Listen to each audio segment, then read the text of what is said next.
All right, everyone, so we're up on the board right now. We see two problems. One where a ball is thrown straight down at 10 meters per second, and we're asked to find the speed of that ball when it reaches ground level, 20 meters down. And the other one, we have a roller coaster with a car that's moving at 10 meters per second at the top of a 20-meter high hill. It goes down the hill, and then it goes up another little hill, and then it goes back down, reaches ground level. We want to find the speed of it. We want to analyze both of these questions using the law of conservation of energy that we learned yesterday. Can anybody explain to me, first of all, why we're allowed to use the law of conservation of energy to solve these problems? Like what tells us that we can use conservation of energy, that whole EI equals EF thing that we learned yesterday, to solve these two problems? What did we say yesterday that we use the law of conservation of energy? I mean, it's great to know how to do it, but knowing how to do it is kind of secondary to knowing when to do it. I'm telling you, this is when we do it, when we have a problem like we see up on the board. But how do you know that? If you see this on a test, how do you know when you see that first diagram or the second diagram that the law of conservation of energy is what you should try? Well, okay, yeah, that works. There's a conversion of energy. So energy is being converted from one type to the other, a change in different types of energy, as Chase said. And the other way that I think of it personally is to look at it and say, there's a change in height. Now, in the end, we're almost saying the same thing there, Chase. When there's a change in height, there's a conversion of energy taking place, right? So think of it the way you want, but in the end, on a more concrete level, there's a change in height. The object is either going up a hill or down a hill or straight down or straight up, or there's a change in height. Now, in the end, that results in, as Chase said, a conversion of energy from one type to another. And that allows us to do the law of conservation of energy. All right, well, let's look at the first problem here and identify exactly how we'll apply the law of conservation of energy. We know every single time that the law of conservation of energy applies that EI will equal EF. That's how we write the law of conservation of energy mathematically. The initial energy is equal to the final energy. Now, we're going to do the exact same thing for the second diagram. EI is equal to EF. The path of the object here doesn't matter. The initial energy will still be equal to the final energy. Does that make sense? Whether it goes straight down or whether it takes this kind of roundabout path that you see in the second diagram here, the initial energy will always still be equal to the final energy, assuming that we're accounting for all the types of energy. Now what you've got to do is, in both places, the initial and the final, ask yourself two questions. Anybody know what those two questions are? I'll give you a hint. It relates to energy. Joel? Yeah. Is there kinetic energy? Is there potential energy? How do you know, Joel, if there's kinetic energy or not? Right. So is there kinetic energy at the beginning of the first problem there?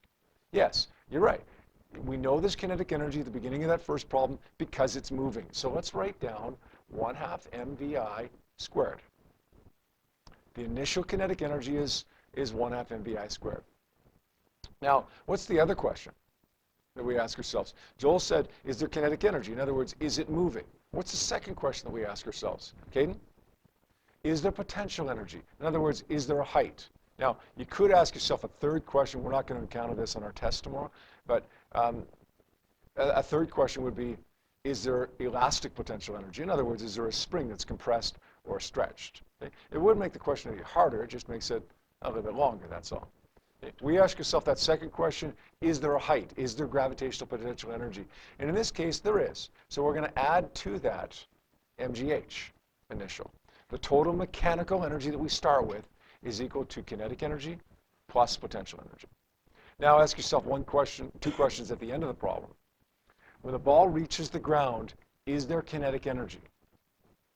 Yes, because it's moving. When the ball reaches the ground, is there potential energy? No. Why not? Because there's no height anymore. So we're going to say EI is equal to EF. The total initial energy is made up of both kinetic and potential. The total final energy is made up of just kinetic. Tell me what the conversion taking place is here. What's converted to what in this problem?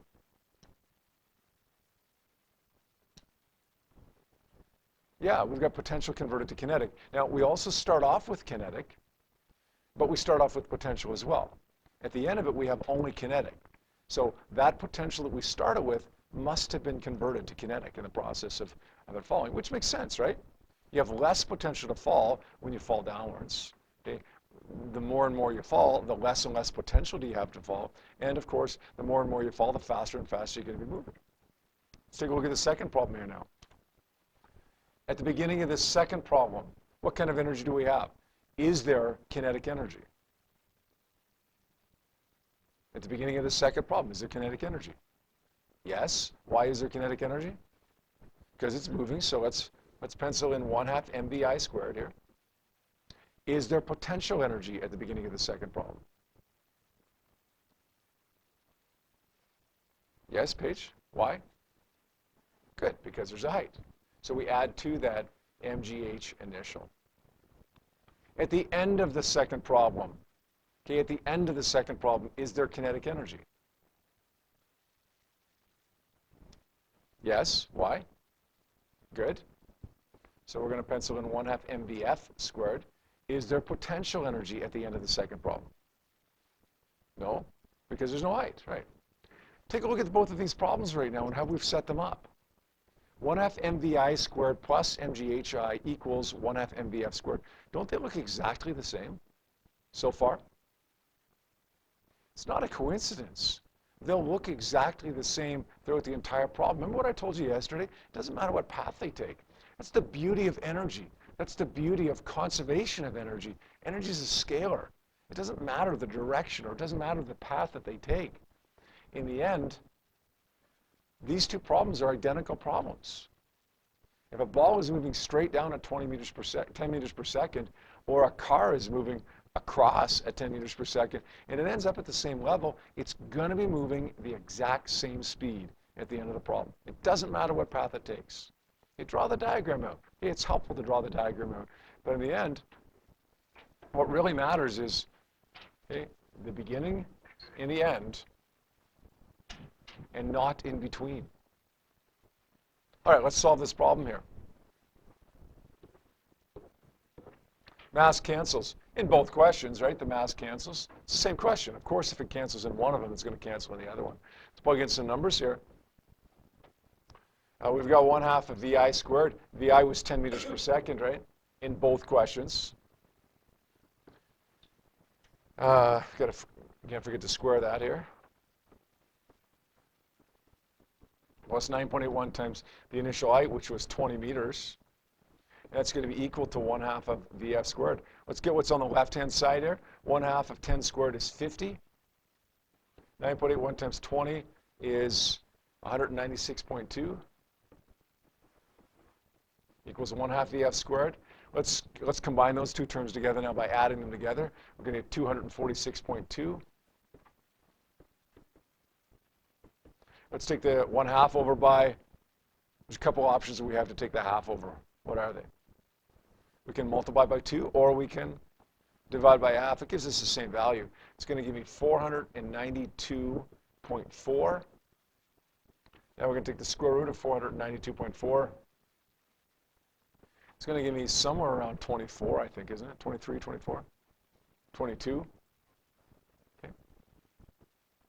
Going to round that to 2 digits, I believe. Yeah, 22 meters per second. Now, I'm not going to go through the math on the other question because it's exactly the same, right? Does that make some sense? Does that make some sense? Okay, let me give you a chance to copy that out if you haven't done that already. And then we're going to modify the question just a little bit. We'll erase what we have here and just change it just a little bit after you've written that down. All right, let's change this question a little bit, guys. We'll focus on the second one here now since we have a little bit of space there, okay? Again, in the end, if we make a change to the second problem, it's the same as making a change to the first problem. The change that I want to make here is that I want to find the speed. I want to find the speed of this car at this point right here. So it goes down the 20-meter high hill, and then it goes back up another 10-meter high hill, and we want to find out what the speed of it is at that point. That would be the same thing in the first question as saying, what's the speed of the ball halfway down when it's reached a height of 10 meters? Does that make sense? Okay, regardless of which question we're asking here, we're really asking the same thing. Let's set this up again here now. since we have changed the question, we've got to start from scratch again here. We know that EI is equal to EF, of course, because the law of conservation of energy says the total energy is going to remain the same. We're going to have a conversion of kinetic to potential or potential to kinetic or whatever, but the total energy, EI, is going to equal to the total energy final, EF. Ask yourself those two questions. What were those two questions again? What was the first question we asked ourselves? Is there kinetic energy? Is there kinetic energy at the beginning of this problem? Yes, there is. And we know there's kinetic energy at the beginning of that problem because we have a height. So let's say 1/2 mvi squared. What's the second question we ask ourselves? Is there potential? Is there potential energy in this question? Yes, because there's a height. So it was moving, there's kinetic, there's potential because there's a height. At the end of this problem, now the end of this problem is different than it was before. The end of this problem is now at the top of this 10-meter high hill. At the end of this problem, is there kinetic energy? Yes, because it's moving. 1/2 mvf squared. At the end of this problem, and again, the end of this problem is the top of that 10-meter high hill now, is there potential energy? Yes. Why? Good, because there's a height. So now it's going to be 1/2 mv squared plus mgh equals 1/2 mv squared plus mgh. Just remember that vf is different than vi, and hf is different than hi. Masses still cancel because it appears in every term. Michael?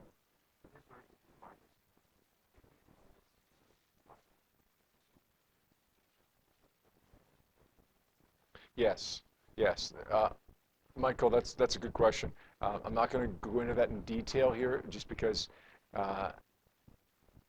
if we're not careful, we might end up confusing people more than by talking about that than by not talking about that. But in the end, Michael, the answer is yes. You can define with potential energy. Remember, we said we can define kind of our 0 point wherever we want, right? We can define it all relative to the bottom here, or you can define it relative to here. If you define it relative to here, Michael, the initial height would be 10 meters, and the final height would be 0 meters there, right? You'd still get the same answer, because remember, potential energy can be defined relative to whatever you want.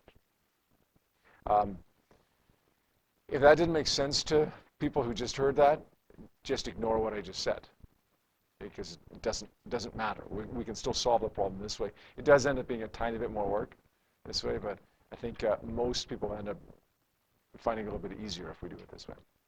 All right, so VI is, we said, was 10 meters per second. Don't forget to square that. G is 9.81 meters per second squared, and the initial height is going to be 20 meters. It's equal to 1/2 of VF squared, we're looking for VF there, plus 9.81 times the final height of 10 meters. 1/2 of 10 squared is 50, plus, once again, 196.2 equals 1/2 of VF squared plus 98.1. Let's combine the 50, the 196.2, and then let's take the 98.1 over by subtracting, and I think we're going to get 148.1. 148.1 equals 1/2 of VF squared. Let's take the half over. We either multiply by 2 or divide by 1/2. When we do that, we're going to get 296.2 equals VF squared, and then we're going to square root that, and we're going to get somewhere in the range of 17-ish. Is it 17.2? We'll round that to 2 digits, or we get 17 meters per second. Now, we got a slower speed than we did in the first problem there, right? We got a slower speed not because the problem is entirely different. We got a slower speed because we've changed the problem a little bit. We're looking for the speed of this car halfway down now. Had we tried to find the speed of this car at the bottom of the last hill, we would have gotten the exact same thing as we did in the first problem there. How would I change that first question? How would I change this question now? Okay, question A, we'll say, to get the same answer as I did for that second question, 17 meters per second. How would I change that, Chase? Good. Ask him what the speed is right here. Okay, then it becomes the exact same question. Does that make sense, guys? Does that make some sense? Does that make a little bit more sense than, last night when you're working on these problems? Second time around always goes better for us, right? It always does. Sometimes it takes a third or a fourth time around, but honestly, I think in this case, I think with conservation of energy, a couple of times, maybe a little bit of help, at scheduled help if you need it, I think that's enough. I do. Hey, what I'd like to do with you right now is just throw up a problem on the board here. Okay, not one of your problems on your worksheet, just a random problem on a board and have you work on it for just about 3 or 4 minutes, and then we'll go over that one as a class after you've had a chance to work through that, okay?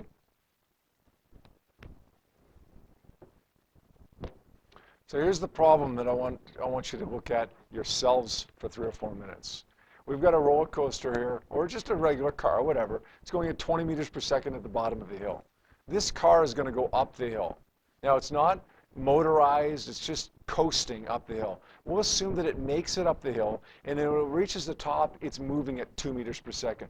Clearly, it's going to slow down, right? An object going up the hill, unless it's being powered by an engine, is going to slow down.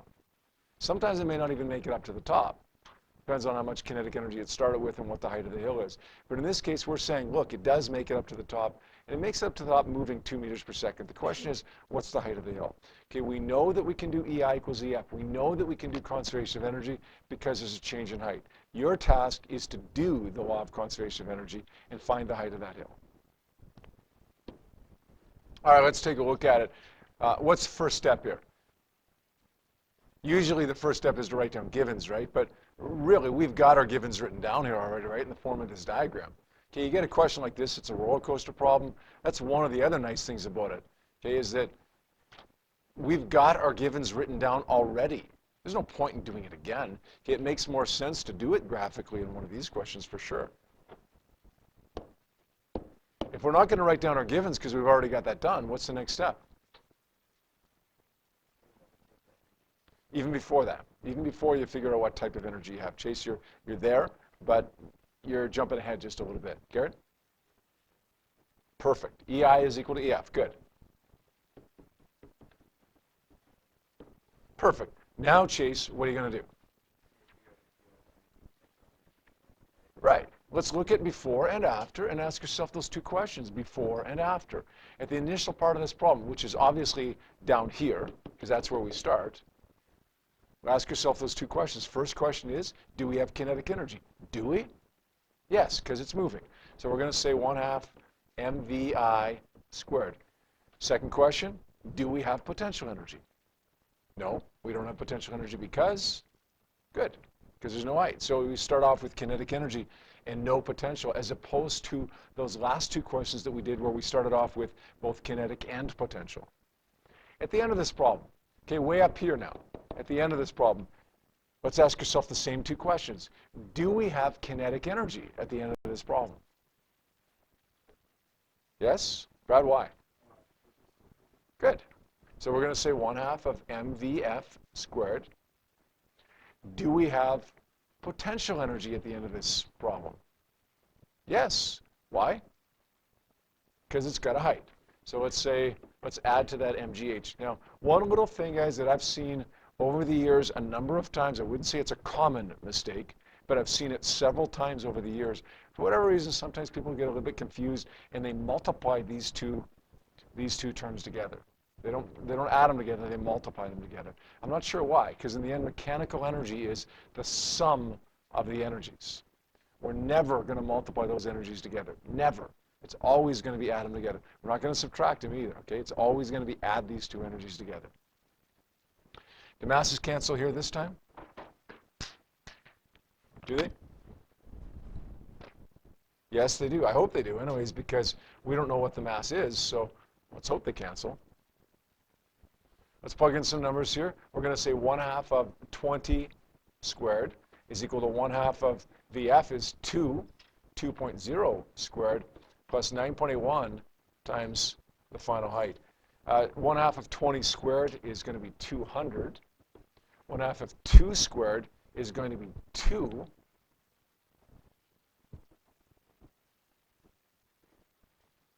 Let's take the 2 over by subtracting, right? So we're going to end up with 198 equals 9.81 times the final height. And then let's divide 198 by 9.81. It's going to give me something like 20 point something. 20.1. So we're going to round it to 20 meters.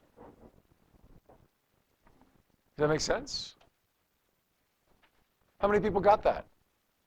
Hey, how many people were well on the way to getting that? They just didn't quite finish it because they had to rearrange it or whatever, and they didn't quite get there. Okay, good. Hey, in the end, the important thing is here getting the concept, right? And of course, finishing it off is important as well, but not as important as getting the concept. Okay, you can still get yourself a 4 to 5 on the question, even if you don't finish it. Okay, one more modification to this, okay? Let's say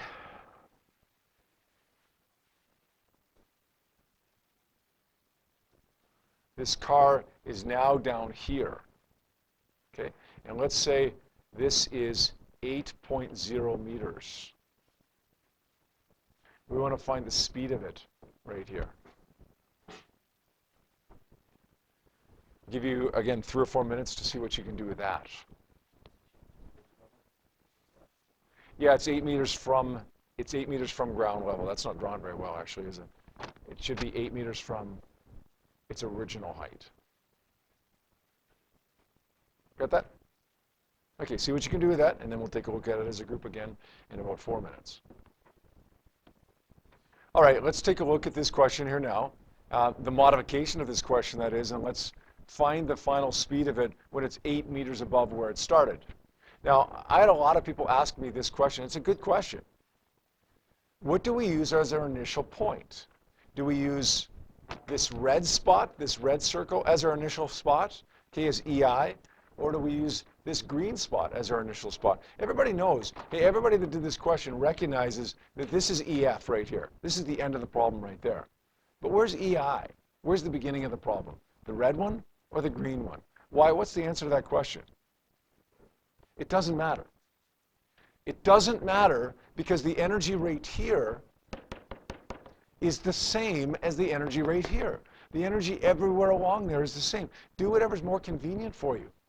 Okay, personally, I think it's more convenient to use the red one as our EI, but it doesn't matter. If you have enough information to use the red one, then go ahead and do it. If you have enough information to use the green one, then go ahead and do it. Okay, because the energy at both spots is exactly the same. Okay, I'm going to do the red one as EI, and then I'll solve this problem the other way using the green one as EI, and then I'll show you that we're going to end up with the same answer both ways. Let me get rid of this so we've got a little bit more space.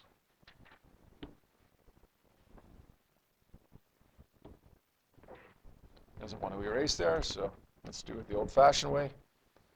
All right. Let's say, again, using the red one here, let's say EI is equal to EF here. If we're using this as the beginning of our problem, EI, what kind of energy do I have? Do I have kinetic? Yes, I've got kinetic energy 1/2 mv(I) squared. Do I have potential energy? No. At the end of the problem, which is, of course, way over there in the blue circle, right? We know that. That's the end of the problem. Do I have kinetic energy? Yes, I do, Jesse, right? Why? Because it's moving, right? So we're going to say 1/2 mvf squared. Do I have a height? Does it have potential energy at the end of this problem? Yes, it's got potential because it's got a height. So it's going to be mgh final. Let's cross off the m's. M's cancel again. We're dealing with 1/2 of 20 squared equals 1/2 of vf squared plus 9.81 times the final height of 8.0. This is going to be 200 on the left side. What's 9.81 times 8? Not sure what that is. 78.48? Let's take the 78.48 to the other side by subtracting. Yeah, that's going to give me 121.52, thank you, equals 1/2 of vf squared. Let's take the two of them by multiplying. We're going to get 243.04. equals VF squared. And then we're going to square root that, which is going to give you something in the range of 15 point something, 15.58, or it's going to round to be 16, right? 16 meters per second. Okay, does that make sense? Now, how many people did that? How many people used that red circle, that very, very beginning as EI? All right, how many people did it using the green circle as VI? So your initial point is the top of that hill. Okay, let me show you how it doesn't matter which one you use. Let's do it using the green circle here now. Once again, we're going to say EI is equal to EF. If we're using the green circle as our initial energy here, what kind of energy do we have? Do we have kinetic energy at the beginning of that problem? Again, remembering that the green circle is now the beginning of our problem. Do we have kinetic? Yes. So let's write down 1/2 mvi squared. Do we have potential? Because there's a height. So let's add to that mgh initial. Okay, final energy. Do we have kinetic energy at the end of this problem? Yes, because there's a speed. It's moving. Do we have potential energy at the end of this problem? Because there's a height, so it's going to be mgh final. And once again, the masses cancel because it appears in every term. We're going to say 1/2 of vi. At the beginning of this problem, the speed is now 2 meters per second because it's a different beginning, right? 9.81 times the initial height. What was the height of that?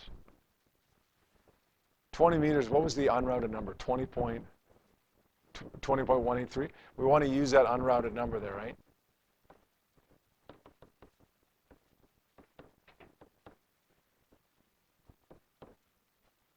The final height was 8.0 meters there. All right, so we've got 1/2 of 2 squared is going to give me 2.0 plus 9.81 times 20.183.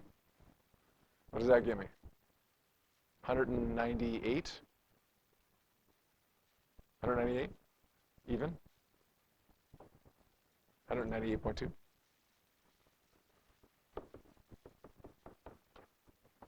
And we know that 9.81 times 8 is 78.48 again. This is going to give me 202.2. Let's take this over by the 78.48 over by subtracting. What do we end up getting there on the left side? 202.2 subtract 78.48. Yes, it should be, actually. Thank you. It should be 200.2. Yes. Take the 78.48 over by subtracting. What do we get?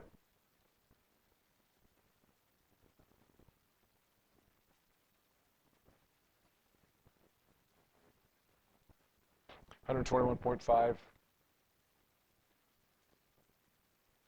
Yep, is that the number?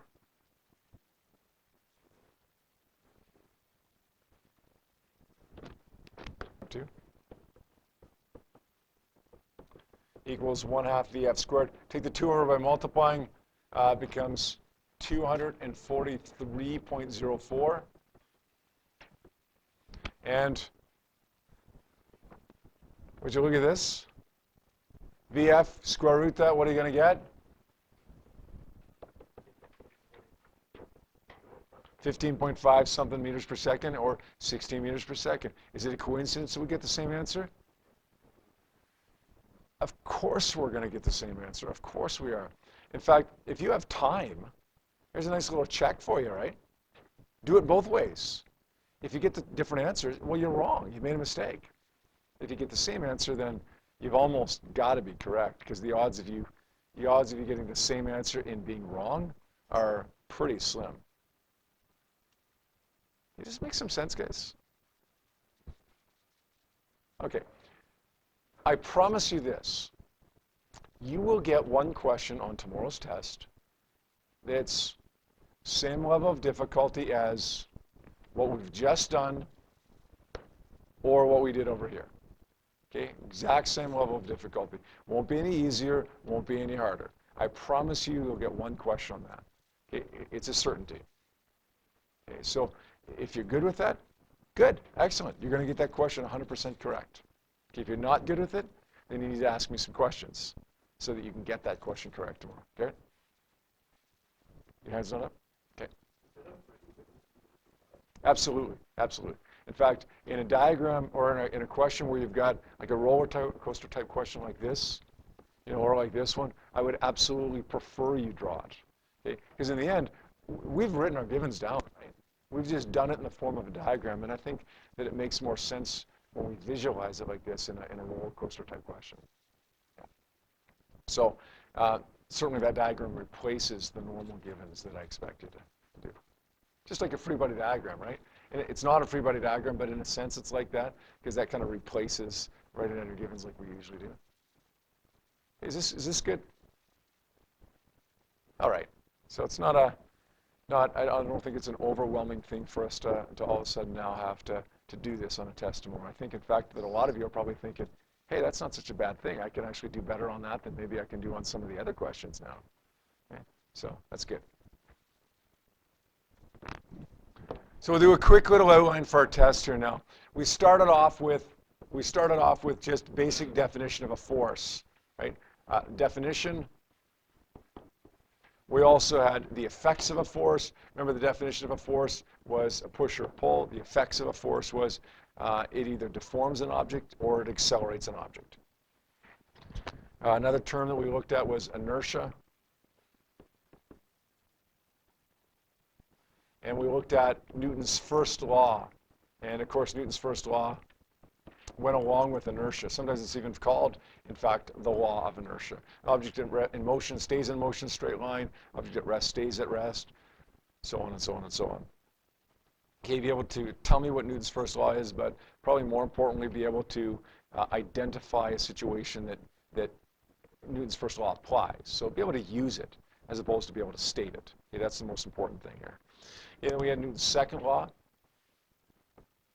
And Newton's second law, of course, boiled down to F is equal to m times a. The net force is equal to the mass times the acceleration. We stated it as a is equal to F over m, but really in the end it boils down to F is equal to m times a. That's the way we use it most often. And that's the way that it appears on your data sheet. F is equal to m times a. So be able to apply it, okay, be able to express situations that are explained by Newton's second law, but also be able to do mathematical problems involving Newton's second law. Maybe you've got a question that says, here's the mass, here's the acceleration, find the net force. Maybe you got a question where you have to find the acceleration using Vf squared is equal to Vi squared plus 2AD, or whatever equation, and then multiply that by the mass to get the net force, okay? In the end, this equation is really just another group B equation, right? If you've got all those group B equations that we learned way back in September, okay, now we've got another group B equation. It goes in that same category. So just be able to apply that, okay? And we talked about types of forces. The types of forces we talked about were the weight. Okay, remember that the weight is the force of gravity. Yeah, I believe there's a question on there somewhere, a multiple choice question on there somewhere, I think.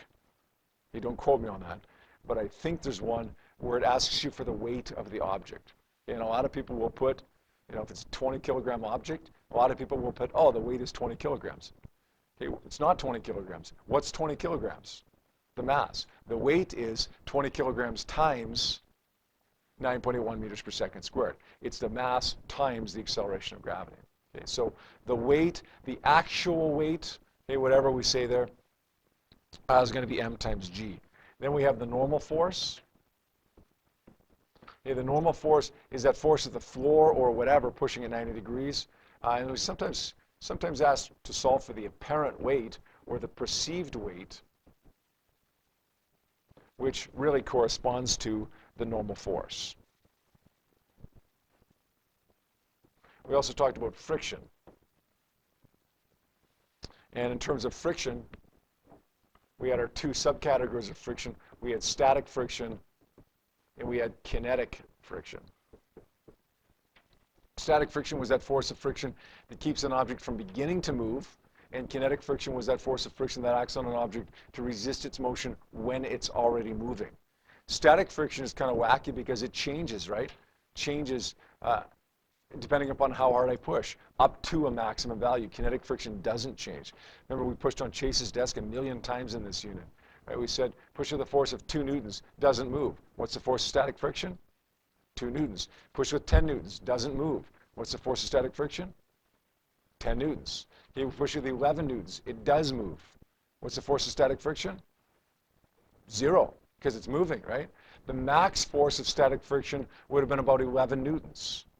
Okay, but now it's moving. So now we've got kinetic friction, we'd have to find that. Okay, be able to find the force of static friction. The maximum force is equal to mu times the normal force, but the actual force is simply equal to however hard I push, as long as however hard I push is below the maximum force. In kinetic friction, of course, virtually the same equation. FKF is equal to mu times the normal force. And unless you're asked to solve for mu, of course you'd be given the value of mu, the coefficient of friction. Which one's going to be bigger, max static or kinetic friction? Max static friction is going to be bigger, yeah.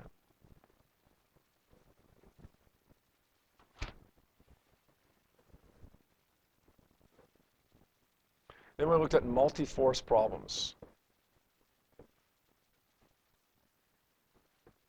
and free body diagrams. And remember, a multi-force problem is a problem in which you have more than one force acting. If you just got one force acting, use F is equal to m times a, done. If you've got more than one force acting, you got to draw your free body diagram. Maybe you've got a situation like this. Okay, gravity x down, normal force x up. Usually those two cancel, although not always, right? We learned situations where they don't cancel, but usually they do.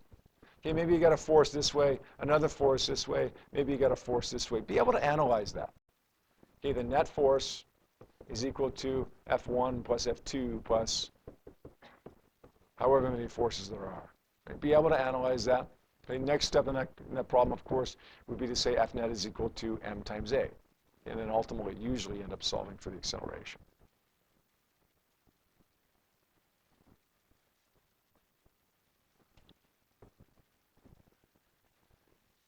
Then we looked at Newton's third law.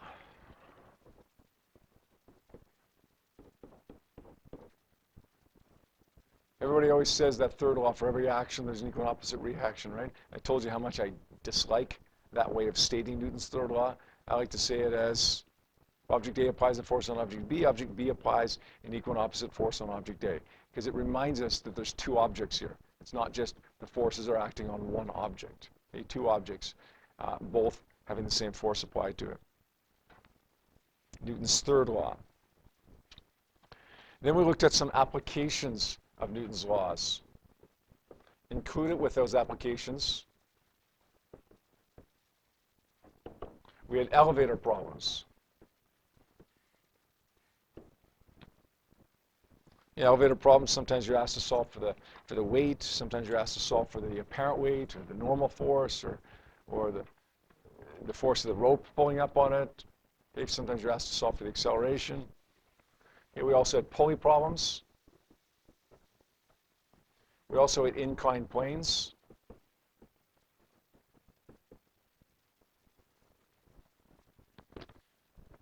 We also had a crazy challenge question where we had pulleys, elevators, inclined planes, and projectile motion together. We were not going to get one of those on the test. That would take you all period, and you'd probably still get it wrong, most of you, because it's not a fair question. Right? So we definitely won't get one of those. I'm not saying that you'll never get a challenge question on a test, but it has to be a challenge question that you have a reasonable chance of getting correct, and that one you don't really.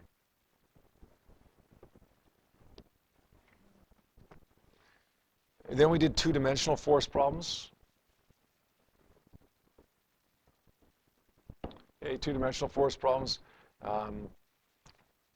Maybe you're pulling on an object like this, okay, at an angle.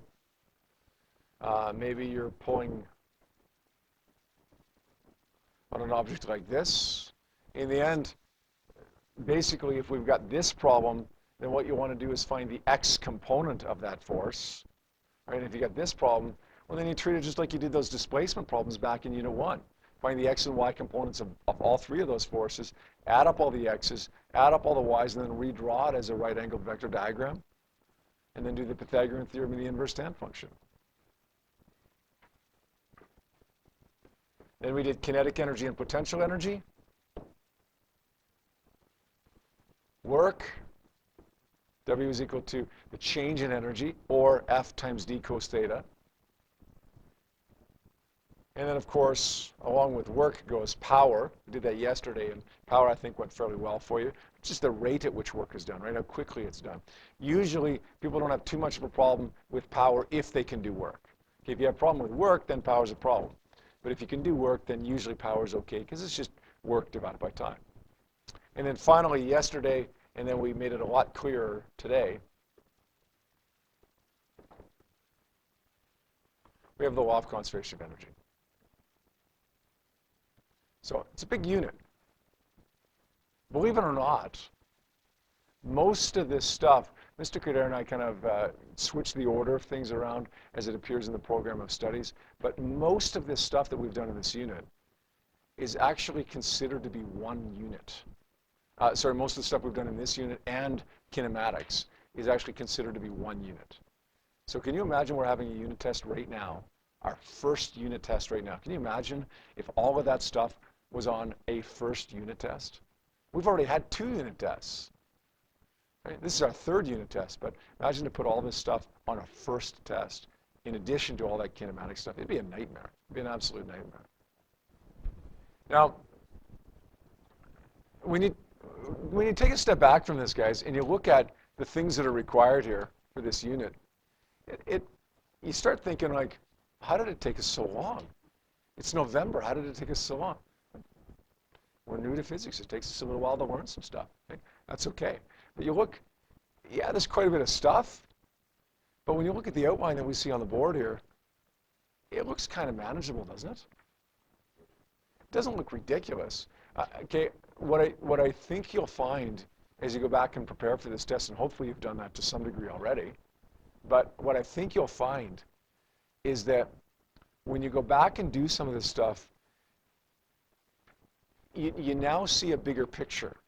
Okay? When we were doing stuff for the first time through the unit, we're doing inclined plane problems, we're doing pulley problems, we're doing all these different problems. Now that you have perspective, I think you're going to look at them and see the connection between them and see that, hey, look, a lot of these problems end up being pretty much the same thing. Even though they may look a little bit different, they end up being pretty much the same thing. And as I say, I think now you're in a position to see that. So I think as you go back and prepare for this, I think it shouldn't be all that. It shouldn't be a daunting thing ahead of you is to prepare for this, because again, I think that a lot of the things carry through from one thing to the next there. Right? Any questions before we wrap it up here?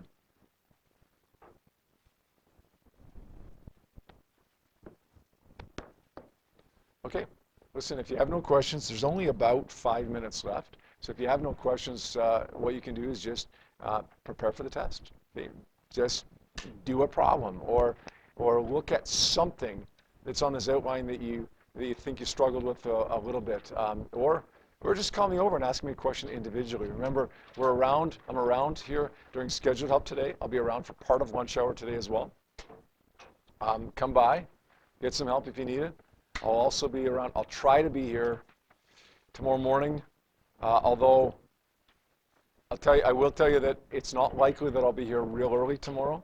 It's probably going to be somewhere in that range of 8:30ish, 8:25, 8:30 getting here. But you got a few minutes at least before your test tomorrow, okay, for last minute questions. Just don't leave anything big until then. Chase?